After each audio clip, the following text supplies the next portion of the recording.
ಖ್ಯಾತ ಆಧ್ಯಾತ್ಮಿಕ ಗುರು ಶ್ರೀ ರವಿಶಂಕರ್ ಗುರೂಜಿ ನೇತೃತ್ವದ ಆರ್ಟ್ ಆಫ್ ಲಿವಿಂಗ್ ಸಂಸ್ಥೆಗೆ ಸುಪ್ರೀಂ ಕೋರ್ಟ್ನಲ್ಲಿ ಜಯ ಸಿಕ್ಕಿದೆ. 2017ರಲ್ಲಿ ಆರ್ಟ್ ಆಫ್ ಲಿವಿಂಗ್ ವಿಶ್ವ ಸಾಂಸ್ಕೃತಿಕ ಉತ್ಸವವನ್ನು ಆಯೋಜಿಸಿತು. ಈ ವೇಳೆ ದೆಹಲಿಯ ಪರಿಸರ ಸೂಕ್ಷ್ಮ ಯಮುನಾ ಪ್ರವಾಹ ಪ್ರದೇಶಗಳಿಗೆ ಹಾನಿ ಮಾಡಿರುವಂತಹ ಆರೋಪದ ಮೇಲೆ ಡಿಡಿಎ ಸಂಸ್ಥೆ 5 ಕೋಟಿ ರೂಪಾಯಿ ದಂಡ ವಿಧಿಸಿತು. ಅದನ್ನ ಪ್ರಶ್ನೆ ಮಾಡಿ ಆರ್ಟ್ ಆಫ್ ಲಿವಿಂಗ್ ಸಂಸ್ಥೆ ಸುಪ್ರೀಂ ಕೋರ್ಟ್ ಮೆಟ್ಟಿಲೇರಿತು. ಬಳಿಕ ವಿಚಾರಣೆ ನಡೆಸಿರುವಂತಹ supreme court art of living ಆಯೋಜಿಸಿರುವಂತಹ ಕಾರ್ಯಕ್ರಮದಿಂದಾಗಿ ಯಮುನಾ ನದಿಯ ಸೂಕ್ಷ್ಮ ಪರಿಸರ ವ್ಯವಸ್ಥೆಗೆ ಹಾನಿಯಾಗಿದೆ ಎಂಬುದಕ್ಕೆ ಯಾವುದೇ ನೇರ ಪುರಾವೆಗಳು ಇಲ್ಲ. ಹೀಗಾಗಿ ಆರ್ಟ್ ಆಫ್ ಲಿವಿಂಗ್ ನಿಂದ ಪಡೆದಿರುವಂತಹ ದಂಡವನ್ನ ವಾಪಸ್ ನೀಡುವಂತೆ ಸುಪ್ರೀಂ ಕೋರ್ಟ್ ಆದೇಶವನ್ನು ಹೊರಡಿಸಿದೆ. ಇಂದು ಆರ್ಟ್ ಆಫ್ ಲಿವಿಂಗ್ ನ ಟ್ರಸ್ಟಿಗಳು ಸುದ್ದಿಗೋಷ್ಠಿ ನಡೆಸಿ ಸಂತಸವನ್ನ ವ್ಯಕ್ತಪಡಿಸಿದರು.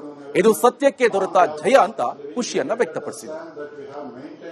ಈಗ ಸುಪ್ರೀಂ ಕೋರ್ಟ್ ಏನು ಕತ್ತಲಾಗಿತ್ತು ಅದರ ಮೇಲೆ ಬೆಳಕು ಚೆಲ್ಲಿದೆ. ಎನ್ಜಿಟಿ ರಿಪೋರ್ಟ್ ಅನ್ನ ಖಾರಿಜ್ ಮಾಡಿದೆ.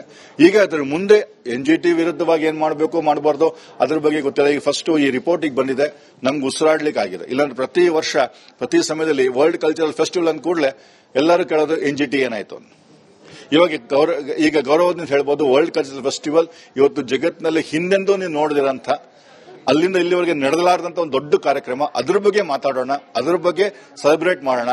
ಅಷ್ಟು ಜನ ಒಟ್ಟು ಸೇರಿ ಸೆಲೆಬ್ರೇಟ್ ಮಾಡಿದ್ರಲ್ಲ 3 ದಿನಗಳು. ಆ 37,000 ಜನ ಆರ್ಟಿಸ್ಟ್ ಬಂದರು, 35 ಲಕ್ಷ ಜನ ಸೇರಿದ್ರು, ಒಂದಾದ್ರು. Pakistan, China, America, Australia, Vietnam ಎಲ್ಲ ಕಡೆಯಿಂದ ಜನ ಬಂದರು.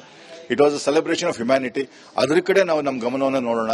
ಇಂಥ ಕಾರ್ಯಕ್ರಮಗಳು ಇನ್ನಷ್ಟು ಮಾಡ್ತಾ ಹೋಗೋಣ. ಲೀಗಲ್ ಆಗಿ ಏನ್ ಮಾಡಬೇಕು ಏನ್ ಮಾಡಬಾರ್ದು ಅದರ ಬಗ್ಗೆ ನಿರ್ಧಾರಗಳು ಸಮಯದಲ್ಲಿ ತಗೊಳ್ಳೋಣ. ಸದ್ಯಕ್ಕಂತರೂ ಆನಂದವಾಗಿದೆ. ಸುಪ್ರೀಂ ಕೋರ್ಟ್ಗೆ ಧನ್ಯವಾದ ಹೇಳ್ತಾ ನನ್ನ ಮಾತನ್ನು ಮುಗಿಸ್ತಾ ಇದ್ದೇನೆ.